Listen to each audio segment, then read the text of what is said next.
So welcome to a brief video about descriptive statistics.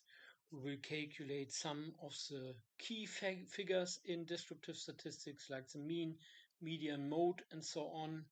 And we will also have a look how we can create frequency tables in Excel. So let's start with calculating the mean. So to calculate the mean, you need to have a formula, and the formula is basically mean.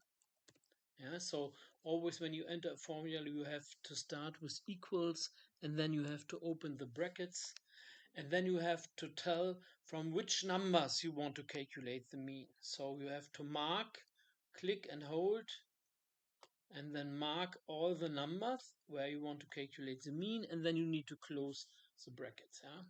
It will not work now because I have a German version here and I need a German term to calculate the mean, and the German term is Mittelwert.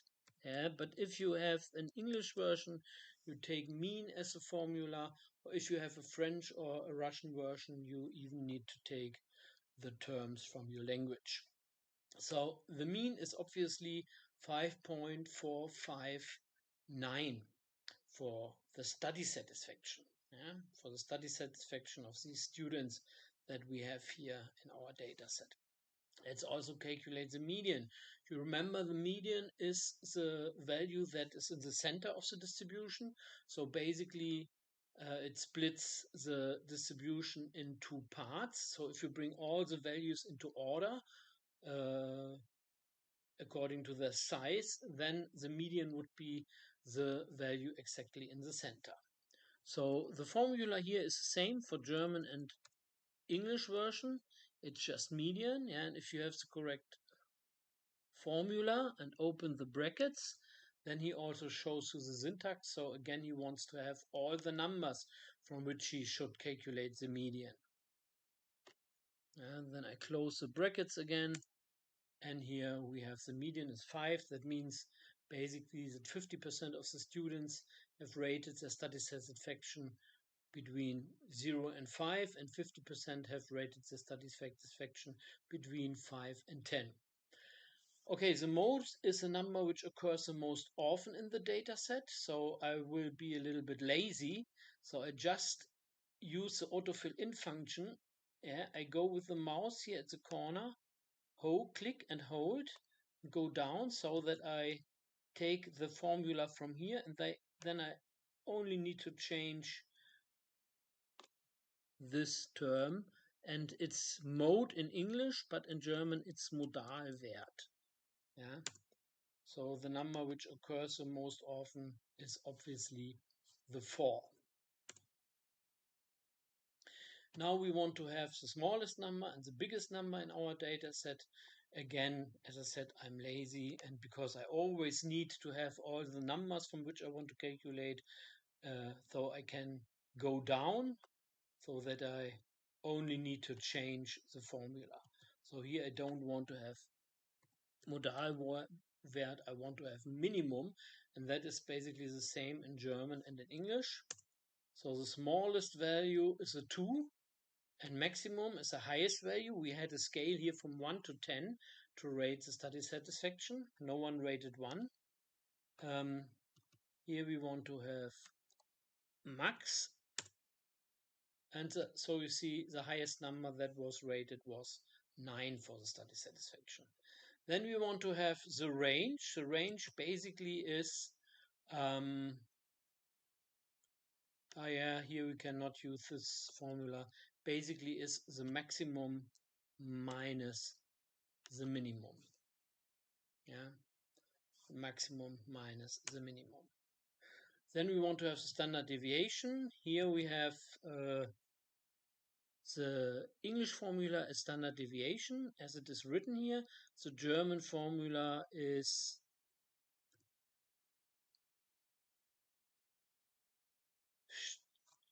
Standardabweichung with the N at the end, why ever. So you remember the standard deviation is measures the spread of the data. It is the average distance that all values have from the mean. and it's here 1.9. The variance basically is the square of the standard deviation. Yeah, so here to calculate it, we need, in English you can just take var as a formula. In German we need to take Varianz.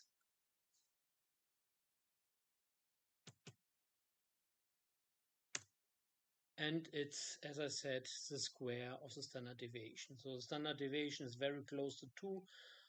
2 squared would be 4, and so you see the variance is very close to the 4. So let's calculate the first quartile and the third quartile. The first quartile basically means that you want to have the values of the lowest 5%.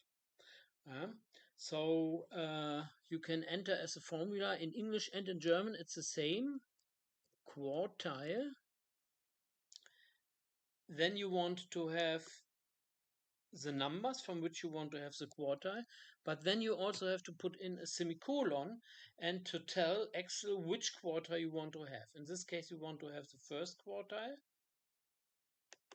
Let me see, I think maybe the formula is not...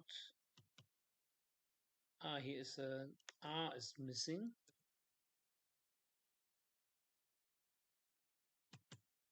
Yeah, that was a problem. An R was missing.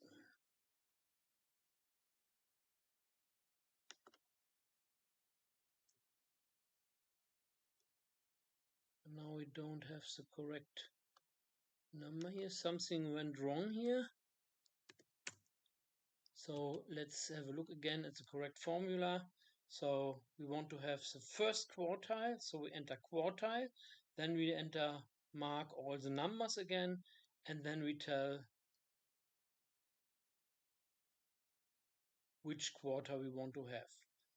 I think this 45 is also, there's something wrong. So this should be the correct formula now. The same thing for the third quartile. There we can take basically the same formula and we just replace the 1 with a 3. So you see the first quartile 4 means that the first 25% have rated 4 or lower values than 4. Now the third quartile are 75%. So we have 8 here, so that means that 75% of the students have rated 8 or lower. 75%. So that automatically means that the rest of 25% have rated 8 or higher. Now the interquartile range is relatively simple again because it's just the range between the third and the first quartile. So you can just calculate third quartile minus first quartile. And that is important later, the interquartile range, because that is shown in a box plot, and we will also have a box plot in a moment. Okay, so these are some of the key figures that we very often need in statistics. And here you have seen how to calculate them with Excel. So let's continue now. Now we want to calculate or want to create a cross table. So basically that means if you have a variable like the means of transportation here, you want to know exactly how many people are walking to university, how many use public transport, how many use their bike, and so on and so on. And you already see that these variables, study satisfaction and means of transportation, are very different. Study satisfaction, here you have numbers and you can calculate an average. We call this type of data interval scaled data because it's the only type of data where you can calculate averages. Here we have basically non-numerical values, and we call these kind of data nominal scaled data. So let's calculate our frequency table.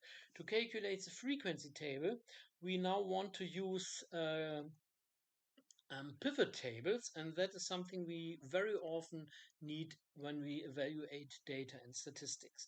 You find pivot table under Insert, Tables, and here we have pivot table. Now this pivot table is opened in a new worksheet. So I click on it. New worksheet. This is the data set. Oh, but here has gone something wrong again. he has taken these terms as a data set. Yeah, so you see this frame here, this moving frame, so that is wrong. So I first have to click into the table, and then I have to insert my pivot table, because Excel now automatically recognizes the table up to here, because here we have an empty column. Yeah, so now it's correct, and I click on OK, and he will work a new worksheet. He will open a new worksheet. So here we have our new worksheet, and you see two areas. Here we will create our tables in a moment, and here we can work on our tables on this area. So here, for example, you see we have all the variables from the data set. ID is identity, number for identity, gender, means of transportation, place, and study satisfaction. So these are our variables. And here we have 4 areas which you now can use to create our tables on this side. So the first thing we want to know is we want to create a frequency table of means of transportation. So in the first step, let's take means of transportation, click and hold, and put it into the cells. Yeah. Now you see here we have all the means of transportation: bike, car, other public transport, and walking. Now we want to know how many students come with a bike, how many come with a car, how many come with other means of transportation, and make it a little bit bigger. Yeah. How many come with public transport, and how many came working to the university. So I have to take this variable again, means of transportation, and put it into the values. Yeah. Now it is automatically counted here. You see we have 12 students with a bike. We have 6 students with a car, 7 students with other means, 7 with public transportation, and 5 walking. So a table like this, we also want to show as a diagram, as a chart. So we can go on Insert, and here I use recommended charts. Yeah, usually I take these recommended charts. I have to make it a little bit smaller because I have made my screen so big. So here, or if you want to put it beneath our table, you see now we have a chart. Yeah, can also make it a little bit more like this. Basically what you can do with Excel now is that you can also, with a right click, you find enter data, so that you have the numbers all in the bar. So now you see directly we have 12 students who come to university with a bike, 6 students with a car, and so on.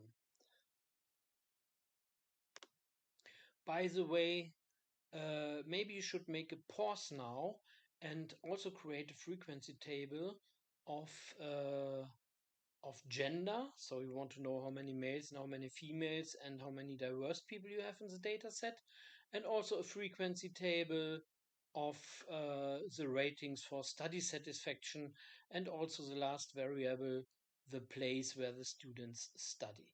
So create some frequency tables just to practice these pivot tables a little bit more, because later you will need them a lot. So we go back into our data set. Here we have our table 1. There is our data set. Maybe it makes sense to rename it. So a double click marks it, and then you can write data set so that you know here's your data set.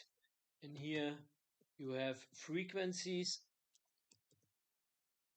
I make a shortcut FR, and then means of TR for transportation, so that I know what these different worksheets, what the content of these different worksheets is. So last thing we want to do in this video now is we want to create a box plot, and a box plot. For a box plot, again, you can only use interval scale data. That means data where you can calculate an average And so we use study satisfaction for that again. So I mark it, I mark all the values. I go on insert,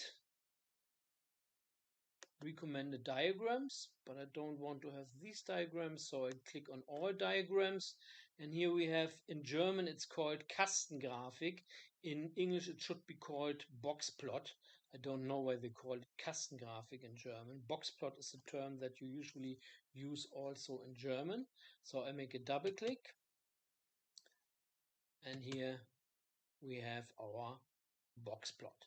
So the box plot is something that we use very, very often, because box plot gives you an overview over the distribution of your values.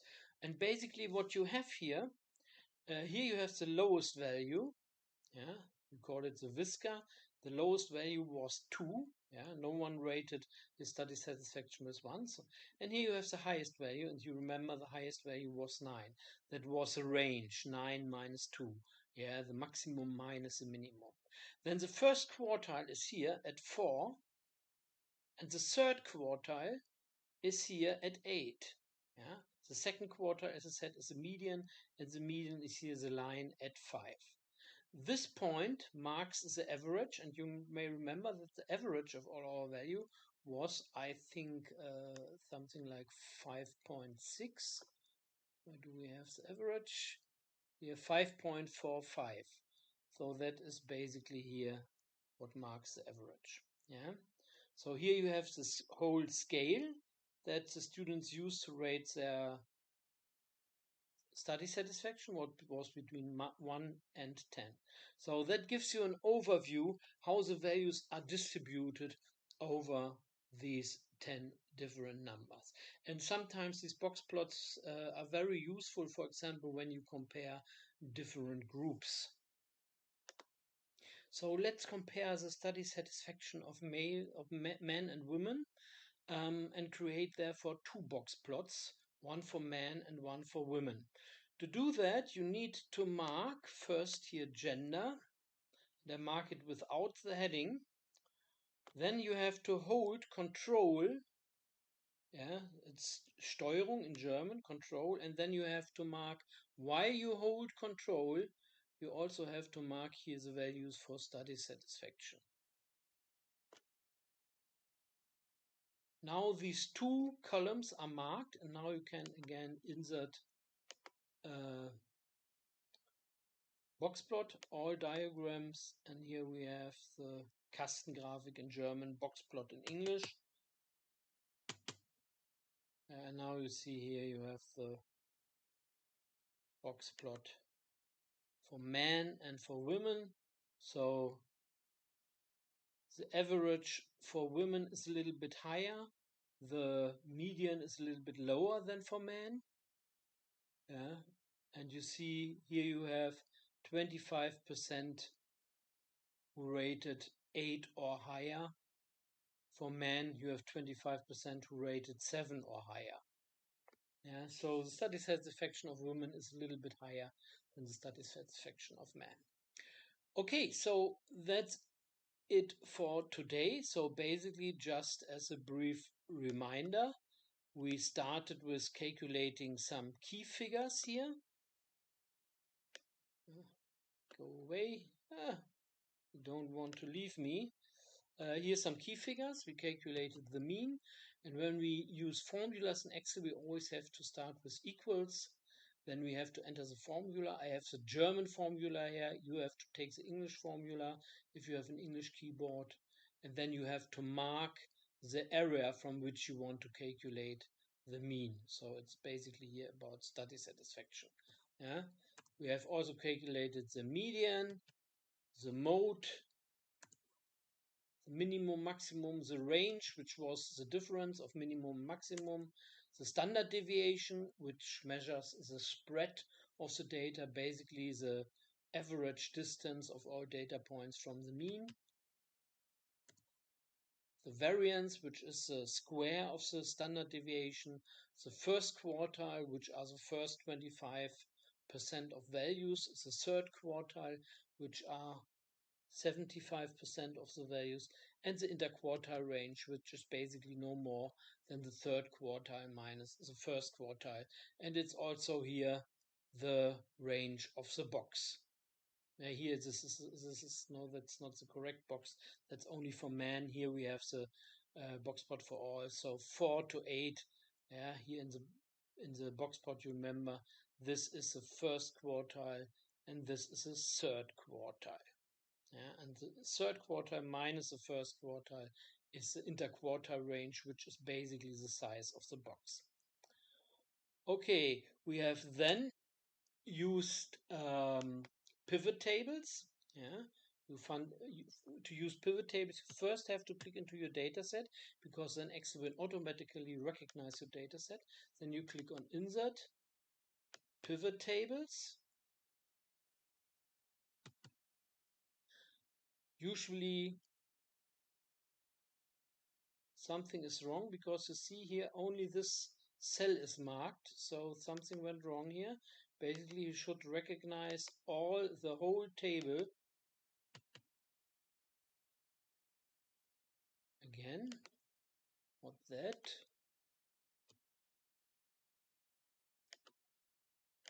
Insert,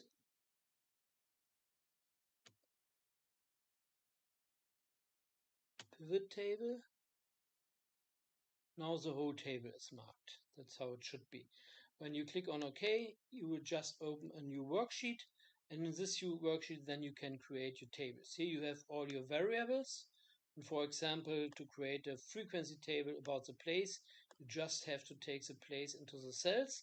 Then you have here all the different cities. And then you also have to put it into the values. And you see we have 13 students from Berlin here, for example. And what you also can do is you can then insert a diagram for the frequency table. Last thing what we have done was we have created these box plots which you also can very easily use to compare different groups. Okay, I hope the video was helpful. So practice a little bit, and in the next video we will talk about how we evaluate hypotheses and how we calculate or how we examine relationship between different variables. Here, for example, we examine the relationship between gender and study satisfaction. Okay, ciao.